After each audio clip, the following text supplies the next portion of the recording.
Assalamualaikum teman-teman, welcome back to Mama Fauzan Channel. Aku udah janji untuk kasih rekomendasi sekolah SD ya, untuk teman-teman yang anaknya masih mengalami terlambat bicara. Mungkin istilahnya bukan terlambat bicara ya, mungkin bisa ke arah kesulitan belajar spesifik gitu ya, atau hambatan belajar majemuk, istilahnya seperti itu. Karena biasanya kalau terlambat bicara ya hanya sampai umur 5 tahun ya. Kalau udah di atas itu mungkin anak kalian ada gangguan atau disorder lain. Terus gimana nih, Ma? Makanya simak terus videonya. Oke, aku mau disclaimer dulu. Aku bukan guru, bukan tenaga kesehatan, bukan psikolog, tapi aku punya tim. Jadi, anak aku itu punya sejarah terlambat bicara, tapi sekarang udah oke. Cuma aku punya tim, nomor satu itu ada psikolog anak. Beliau dari Super Kids Clinic, jadi setahun sekali anak aku assessment. Nomor dua, aku punya guru di sekolah, jadi anak aku di sekolah Islam terpadu dengan guru-guru yang sangat mendukung ya untuk anak-anak yang mengalami sedikit gangguan sensori atau gangguan lainnya. Jadi sekolahnya masih bisa terima sih kayak gitu. Terus kemudian aku juga punya guru privat.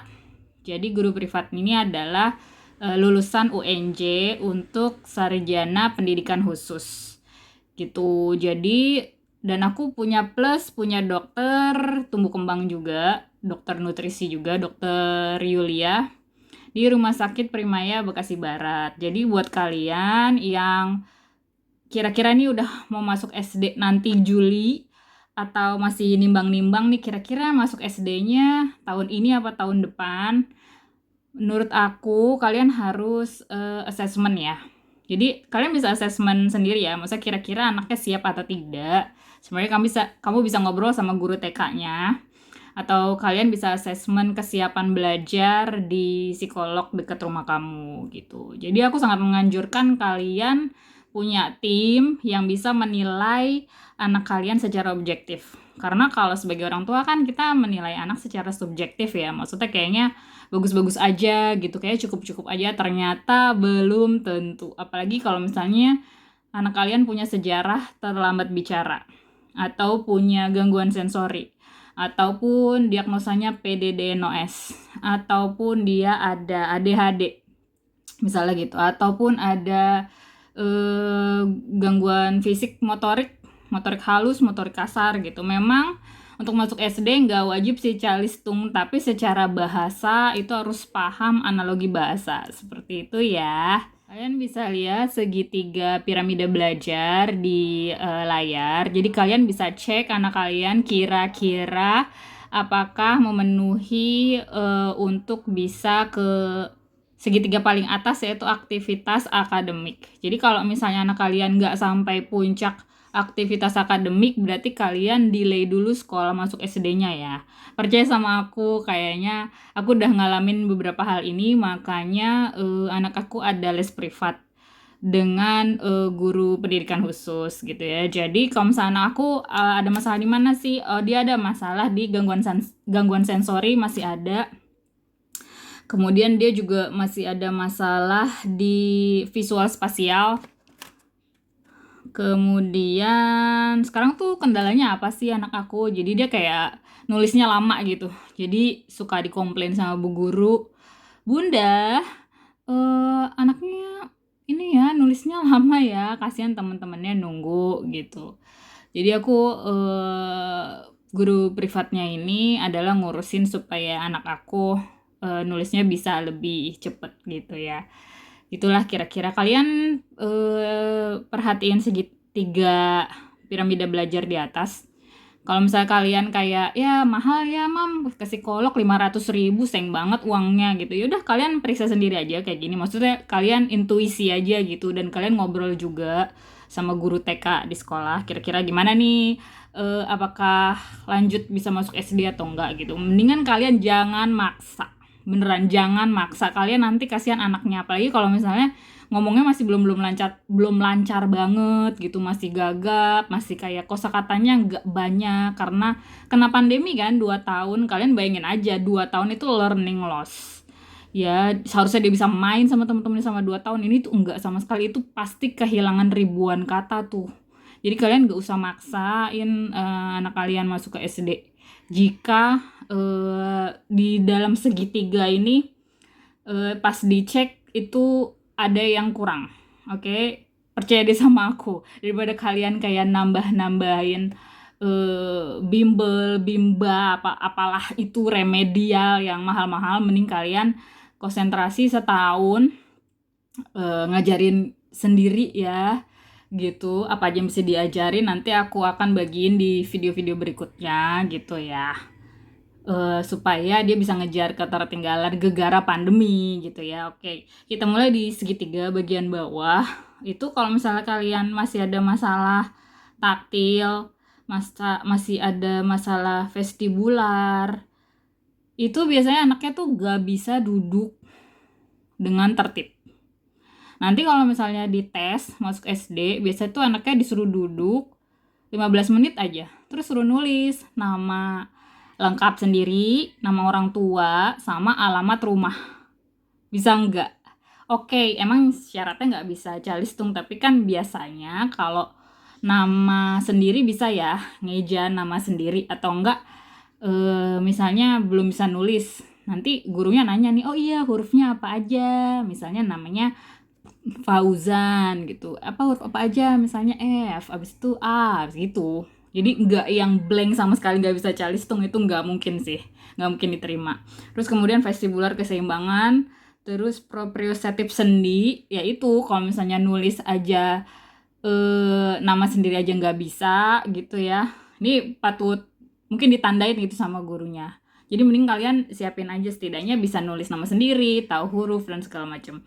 Ini nanti ketahuan ya mam, kalau misalnya ada anak tuh yang hafal abjad tuh karena urut. Begitu hurufnya diacak, itu dia kebalik-balik hurufnya, ketahuan nih kalau dia disleksia atau bukan. Biasanya kalau disleksia kayak sekolah negeri gitu dia nggak terima, soalnya dia nggak punya sumbernya. Karena kan sekolah negeri biasanya cuma lulusan sarjana pendidikan dasar ya. Mereka bukan yang sarjana pendidikan khusus.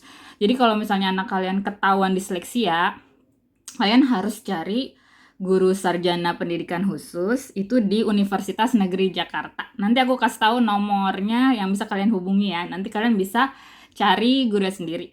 Oke. Terus kemudian ada rasa, penglihatan, pendengaran, sama penciuman. Yang aku bilang tadi, kalau anak terlambat bicara dulu, nengok aja susah, terus kayak instruksi susah gitu. Biasanya nanti di tesnya apa sih mam ya? Nanti gurunya akan instruksiin misalnya, oh iya tolong taruh tasnya di sebelah sini gitu misalnya, ayo tolong duduk, terus ambil kertasnya, ambil pensilnya gitu. Itu kan ada beberapa instruksi ya, ada 4 instruksi secara sekaligus. Ini anak kamu bisa apa enggak? Ini tuh bisa banget kamu latih di rumah. Jadi kalau misalnya gini aja nggak bisa, kamu jangan maksa, beneran deh, beneran jangan. Terus kemudian naik ke atas lagi ada sensori motor, ada kestabilan postur, kesadaran 2 sisi tubuh, perencanaan gerak, mengenali bagian tubuh, naturitas refleks, sama kemampuan menerima input. Nanti ini ada tes olahraga gitu. Jadi anaknya disuruh kembali ya. Jadi guru olahraganya itu yang biasanya ngetes tuh cuma bilang 2 kali repetisi. Jadi misalnya gini, dicontohin pertama, tendang bolanya, terus kemudian abis itu tangkap bola, abis itu berjalan di titian, habis itu lari bolak-balik gitu ya. Dia cuma nyontoin sekali. Yang satu lagi adalah dia cuma ngomong doang nih guru olahraganya, coba sekarang lari ke sana, coba nanti tangkap bolanya, terus nanti naik ke titian gitu. Kalau misalnya kamu bingung, ya itu kamu masih ada masalah di sini, masih ada gangguan sensori ya, sensori motorik. Ini tuh bakalan anaknya biasanya ujung-ujungnya kemandiriannya kurang, udah gitu daya tangkapnya kurang. Mending kalian cek dulu ininya. Jadi kalian di segitiga ini kalian print ya, kalian cari aja di Google, ini ada. Terus anak kamu lemah di bagian mana, itu kamu tandain dan kamu latih sendiri. Ini tuh olahraga yang ku bilang tadi, waktu pandemi itu amat sangat mengganggu perkembangan termasuk motorik kasar gitu. Jadinya udahlah kalau misalnya anak kalian wah umurnya udah 6,5 mam, wah umurnya udah 7 tahun tapi anaknya cowok misalnya, terus sensori motoriknya kurang, terus ngomongnya juga masih terbata-bata, kalau disuruh cerita nggak lancar, itu ada gangguan lain namanya visual spasial, makanya anaknya suruh gambar nggak bisa kayak gitu. Jadi kalian masih punya waktu nih setahun untuk memantapkan anak kalian masuk SD. Kalau nggak nanti kasihan gitu. Termasuk kayak kalau terlambat bicara itu jadi sarang bulian ya. Jadi kayak banyak yang ngebully gitu. Itu terjadi sih sama tetangga-tetangga aku yang sekolahnya di sekolah negeri. Ini tidak berlaku di seluruh sekolah negeri di Indonesia ya. Mungkin deket rumah kamu itu sekolah negerinya bagus. Aku nggak tahu. Tapi yang deket rumah aku tuh amat sangat kacau sih. Ada tetangga aku yang dibully akhirnya pindah sekolah. Ada yang kalau aku ngeliat sendiri ya, kayak di sekolah negeri yang dekat rumah aku tuh mereka nggak punya sistem untuk memperbaiki perbulian itu. Nggak punya. Jadi kalau misalnya mereka punya sistem kan udah jelas ya, mungkin gini, oh nilai Pancasilanya kita kasih 5 aja, itu kan pasti anaknya kapok. Tapi kalau misalnya cuma anaknya dibully gitu kan, terus yang pembulinya dipanggil, orang tuanya dipanggil, terus dimarahin, ya itu apa ya, nggak ngaruh banget gitu. Justru malah besokannya anak yang ngebully itu malah tambah ngebully anak kamu yang dibully gitu, karena dia bilang, ah tukang ngadu, kamu tukang ngadu ya ke mama kamu, aku jadi dimarahin gitu, malah tambah parah gitu. Menurut aku kayak nggak ada sama sekali sistemnya gitu kan. Terus mereka kayak ya slogannya menerima anak, inklusi anak berkebutuhan khusus, tapi kenyataannya enggak, anak kamu tuh nggak diurusin gitu. Gurunya aja cuma satu, sekelas 30 atau 40 orang, gimana itu caranya? Oh iya, nanti anaknya ditaruh di paling depan. Ya kalau kalian masih ada masalah gini, mendingan gak usah maksa gitu. Gak usah masuk SD beneran. Takutnya malah gak naik kelas atau gimana gitu. Oke. Bagian atas lagi, perseptual motor. Itu ada koordinasi tangan dan mata. Itu buat nyalin di sekolah. Nanti ini juga anak aku agak lama sih, tapi dia oke karena dia tulisannya bagus. Jadi karena dia kan emang ada gangguan sensori ya mam, jadi pokoknya solusinya adalah kalau misalnya nggak selesai nyalin, gurunya moto, terus nanti malam dilanjutin. Jadi anak aku kayak dia daya tangkapnya bagus, cuman nulisnya tuh lama, that's why dia masih privat sama gurunya gitu. Dan kalian kalau misalnya mau nyari guru privatnya itu kalian usahain yang emang dia pendidikannya pendidikan khusus ya, bukan pendidikan dasar. Kalau pendidikan dasar aku nggak yakin dia punya teorinya. Kalau guru pendidikan khusus dia tuh ada alat-alat terapinya gitu loh mam, dibawain sendiri dari rumah, mereka udah ada. Pokoknya kalian tahu beres deh. Terus dia udah ngeprint apa yang mau disiapin, apa yang mau dipelajarin, itu bener-bener sistematis. Jadi berjenjang gitu. Beda banget sama kayak cuma guru pendidikan dasar, itu jauh banget kualitasnya ya. Jadi kalau kalian mau nyari tahun ini dipersiapkan, itu insya Allah anak kalian tuh bisa oke nih masuk ke SD. Mau SD mana aja ya bisa gitu. Tapi aku nggak rekomendasiin sekolah negeri karena terlalu berisik ya, terlalu rame gitu. Kalau anak kalian ada gangguan fokus, ada gangguan sensori, itu distract anaknya pasti. Aku nggak rekomendasiin. Tapi kalau misalnya adanya itu nanti plus remedial aja gitu ya. Ke atas ada auditory, ada persepsi visual, sama atensi gitu. Nah, terus baru masuk ke atas, kognitif tuh mandiri sama perilaku. Jadi kalau misalnya anak kamu masih kayak sering bad mood gitu, dan bad mood itu mempengaruhi pelajaran, mungkin bisa konsultasi gitu sama guru privatnya atau sama psikolog, sebaiknya diapain. Karena kalau secara bad moodnya ini parah ya, akhirnya diem aja atau dia tempered akhirnya nggak mau sekolah gitu kan, masalah juga ya gitu. Oke, sekarang kita masuk ke rekomendasi sekolah. Jadi aku contohin aja. Kalau misalnya anak kamu masih ada gangguan sensori di panca indera, sebaiknya kamu sekolah apa? Sekolah Montessori.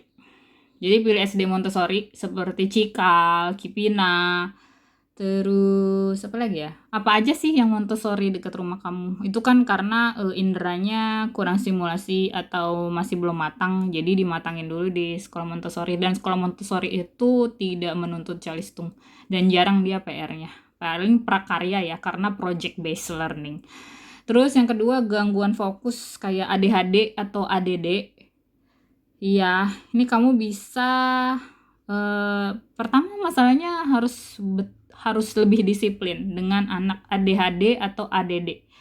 Karena dia ada mungkin makan, bergerak, sama tidurnya kacau.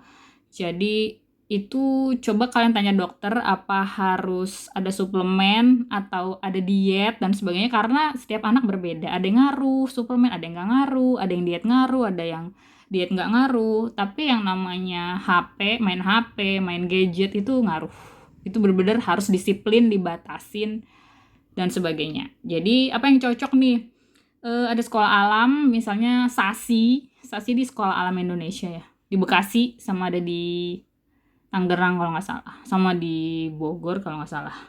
Terus ada Islamic Green Montessori itu di Parung sama Bekasi. Terus ada juga Cikal, terus ada Lazuardi Cordova itu ada di Cinere sama di Jakarta Barat. Terus kemudian kalau bisa juga kalau misalnya dia ADHD terus dia ternyata disleksia, itu bisa di SD Pantara. Nah, nanti aku akan mengulas SD Pantara karena aku rekomendasiin banget sekolah ini. Ini sekolah keren nih, SD Pantara. Terus kemudian misalnya kamu ada masalah lagi visual spasial ya. Visual spasial tuh anaknya tanda-tandanya kan belum bisa nulis ya, Mam. Ya udah dia suruh cerita. Nggak bisa tuh. Suruh cerita. Paling 1-2 kata, oh teman aku ulang tahun. Ya apa ulang tahun, siapa namanya gitu kan. Nah itu banyak banget tuh yang mesti dilatih gitu. Itu udah dia di sininya dia kurang bisa bayangin, jadi kita mesti ngajarin gitu. Kalian mesti bekerja sama ya. Tolong kalian jangan sendiri. Jadi misalnya gini, kalian udah ngajarin dia di rumah 6 bulan aja, dia batasnya 6 bulan. Terus kayaknya kok nggak ada perkembangan gitu. Udahlah kalian cari guru atau kalian ke psikolog atau kalian ke klinik tumbuh kembang minta ada terapi remedial gitu misalnya. Ya. Atau di guru privatnya nanti kalau dia pendidikan khusus kan dia bisa ngeliat nih, oh dia kurang di mana nih, diulang tuh dari pertama gitu. Ya. Kalau misalnya visual spasial itu yang cocok sekolah apa? Montessori yang dekat rumah kamu plus remedialnya harus. Tapi biasanya guru Montessori bisa juga sih ngajarin ke rumah ya, mungkin kalian bisa privat atau kalian cari sendiri di klinik tumbuh kembang. Kemudian kalau ada masalah motorik halus ataupun kasar, koordinasi tangan dan mata ini ada di menulis sama nanti menyalin ataupun apapun itu yang berhubungan dengan koordinasi tangan dan mata. Ini bisa macam-macam gitu. Kalau misalnya dia ternyata disleksia, disgrafia lah ya. Disgrafia itu nulisnya kayak cakar ayam gitu. Udah umur 9 atau 10 masih kayak gitu. Ngebaca masih ngeja. Diajarin itu ngeja itu nggak bisa. Jadi dia memang punya strategi khusus sih, guru disleksia itu yang tahu kayak gimana. Multisensori biasanya. Itu dia susah. Jadi kalau dia ada learning difficulties ya, kesulitan belajar akademik. Itu kalian yang aku rekomendasiin adalah SD Pantara ya. Nanti aku akan mengulas SD Pantara. Kalian bisa lihat di layar SD Pantara. Itu kalian bisa hubungin Ibu Gayatri, nomornya di 021 285 36208. Itu di papan Pantara juga ada, atau hubungin DM aja ke Instagramnya SD Pantara di SDS Pantara. Kalian DM tuh nanti biasanya Ibu Gayatri akan jawab gitu. Atau kalian buka websitenya di www.yayasanpantara.org ya, SD Pantara. Kemudian bisa juga di Lazuardi Cordova. Lazuardi Cordova juga dia ada ruang terapinya gitu. Sama kayak Pantara, di lantai 2 tuh ada ruang terapinya. Kemudian dia ada juga kayak calistungnya, tapi kalau buat anak disleksia kan dia beda ya, gurunya khusus. Jadi di Pantara itu mostly gurunya adalah pendidikan khusus dan psikolog.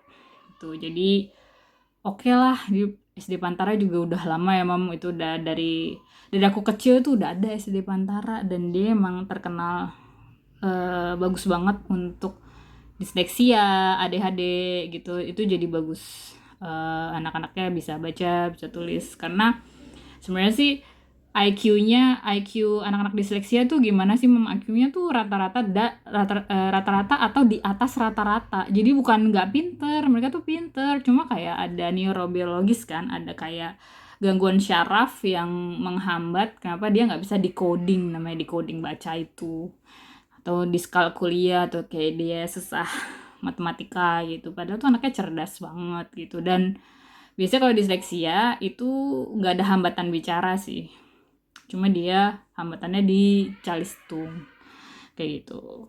Terus kemudian nih gimana ya Mam kalau misalnya udah terlanjur masuk SD tapi sekolahnya juga terima-terima aja. Nah, nanti aku kasih tahu tipsnya habis video ini, simak terus. Oke, untuk mencari guru privat pendidikan khusus. Jadi kalau kalian udah daftar SD, kalian harus remedial ya.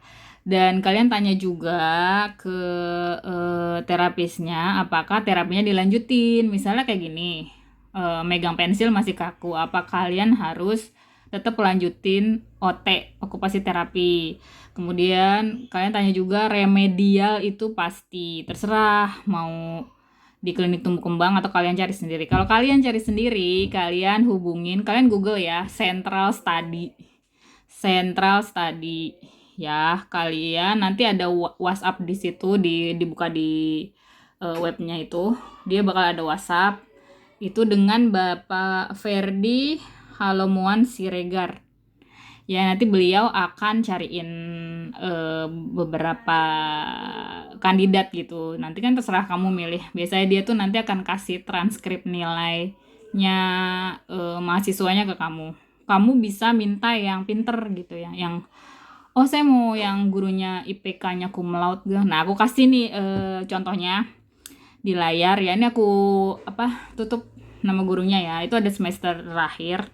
Jadi itu jenis-jenis mata kuliahnya ya. Ada pembelajaran untuk anak autis, pembelajaran untuk anak ADHD, ada pembelajaran untuk anak hambatan majemuk, ada pembelajaran untuk anak hambatan fisik dan motorik, ada hambatan belajar untuk kesulitan belajar akademik. Itu kayak disleksia, disgrafia, diskalkulia gitu. Jadi ini kalian bisa lihat tuh nilainya bagus-bagus kan gitu. Jadi kalau kalian hire guru privat tuh kalian tahu ini guru itu sebenarnya kompeten atau tidak gitu, dan ketahuan pas dia ready mau lesin anak kamu, dia udah bawa alat-alatnya, dia udah bawa print-printannya sendiri gitu. Misalnya kayak gini kan, dia udah ngeprint sendiri gitu kan.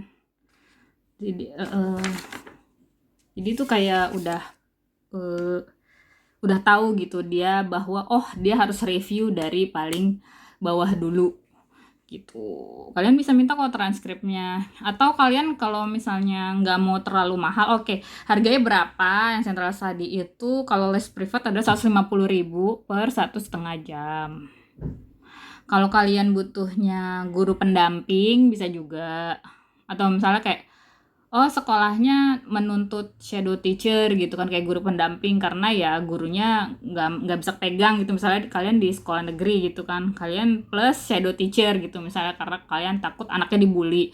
Jadi kalian bisa request juga shadow teacher, guru pendamping, itu 165.000 per hari, maksimal 4 jam. Biasanya anak SD, yang SD negeri kan 4 jam ya, berapa sih? Kalau anak aku kan SD Islam itu dari jam 7 sampai jam 10 ya. Ini nggak pakai ya, makanya aku pakainya guru privat yang 150.000 per 1,5 jam gitu. Kalian bisa cari juga sendiri kalau mau ke UNJ, ke sekretariat UNJ, Universitas Negeri Jakarta. itu di 021 475 5115. Jadi nanti di sekretariat kalian minta bantuin ya, kayak pasang iklan, mencari guru privat kayak gitu. Karena biasanya tuh kalau sarjana pendidikan khusus sebelum lulus aja ya Mam, mereka tuh udah di-tag, maksudnya udah diminta untuk ngajar untuk biasanya SLB, untuk sekolah inklusi atau kayak Pantara, SD Pantara gitu, itu udah nyari sih. Apalagi yang bangsa yang pintar-pintar yang cum laude itu, kalian tuh pasti kalau nyari tuh berebutan, karena biasanya Universitas Negeri Jakarta itu punya MOU gitu, kayak punya kerjasama sama sekolah-sekolah. Jadi kalian ya mungkin bisa ke Pak Ferdi Siregar ya, Central Study, atau kalau kalian mau nyamperin UNJ gitu di Rawamangun ya juga mungkin aja bisa bantu. Sebenarnya lulusan banyak, tapi ya itu tadi, kalian kan maunya yang cum laude atau mau yang biasa-biasa aja gitu kan, harganya lain ya. Mungkin kalau anaknya udah magang terus udah di-tag sama SLB atau apa segala macem, mungkin mereka kalau disuruh privat harganya lain gitu, kayak ini harganya 150.000 per 1,5 jam. Tapi mungkin yang mereka baru lulus terus yang mungkin IP-nya biasa-biasa aja mungkin bisa 100.000 per jam ya, aku nggak tahu ya. Tapi kita yang maunya ya yang bagus lah ya Mam, kayak gitu kira-kira gitu. Buat yang kepo mau main-main ke SD Pantara, kalian bisa hubungin Instagramnya Instagramnya SDS Pantara dengan Ibu Gayatri, atau kalian DM aku aja, nanti aku kasih nomor handphonenya Bu Gayatri ya. Nah, aku kemarin main-main ke Pantara nemenin teman aku untuk kayak lihat-lihat sekolahnya gitu, soalnya teman aku anaknya disleksia gitu. IQ-nya bagus banget, jadi si anaknya temen aku tuh pinter banget ya, IQ-nya tinggi gitu, cuma dia kayak nggak bisa ngeja gitu kan, bingung ya nih anak kenapa, oh ternyata disleksia gitu. Jadi emang harus cari sekolah yang tepat. Oke, nih aku sorry ya, aku bukan apa-apa atau gimana, tapi untuk SD Pantara itu biayanya lumayan. Jadi kalian kalau misalnya naksir ke SD Pantara itu kalian harus nabung sih. Kayak maksudnya kalau kelas menengah kayak aku misalnya ini, kalau naksir sekolah gitu ya, ini mesti nabung karena uang masuknya itu 37 juta, terus SPP-nya itu 2,8 juta. Itu belum ekskul, tapi ekskul juga katanya nggak wajib sih, katanya gitu kata teman aku. Tapi ya mungkin karena ini sekolahnya sekolah khusus, terus guru-guru juga bagus gitu, udah pengalaman dari kecil tuh SD Pantara udah ada. Atau kalian mau Lazuar di Cordova, kayak lebih mahal lagi ya Lazuar di Cordova. Coba di komen di bawah teman-teman, ada yang tahu nggak? Soalnya dulu pernah aku pernah nanya sih, kalau nggak salah tuh 50-an masuknya. Cikal apalagi ya, Cikal lebih mahal lagi, Kipina juga mahal. Ya sebenarnya bukan masalah mahal-mahalan atau enggak. Kalau misalnya anak kalian banyak disordernya gitu, masih di mana-mana, kayak ada gangguan sensori, gangguan fokus dan segala macam, jadinya kan mau nggak mau kalian bisa dua hal gitu, kalian bisa tunda dulu masuk sekolah SD, atau kalian cari sekolah yang bagus kalian gitu. Kalau misalnya ada sekolah negeri ya udah kalian plus OT, okupasi terapi, atau plus remedial guru privat gitu. Jadi anaknya jangan didiemin aja Mam, karena nanti bakalan numpuk di kelas 3 SD terus tiba-tiba nggak naik. Itu yang terjadi di SD negeri sini dekat rumahku, banyak banget yang nggak naik kelas karena giliran disuruh baca ya ada yang bisa, tapi ditanya yang dibaca apa dia gak tahu gitu. Jadi gimana mau naik gitu, daripada kayak gitu anak yang nggak naik kelas, mending nanti aja dulu gitu masuk kelasnya, masuk SD-nya. Oke, thank you yang sudah menonton, semoga bermanfaat. Maaf ini kayaknya videonya rada-rada telat ya, soalnya Juli kan udah pada masuk sekolah, mungkin teman-teman udah ada yang daftar sekolah dan segala macem. Ya apa-apa, semoga belum bayar uangnya ya, uang masuknya. Kalau udah bayar gimana itu, nggak bisa balik ya. Mudah-mudahan cocok sih sama sekolahnya. It will be a long journey ya. Oke, semangat terus. Sampai ketemu di video aku berikutnya. Dadah.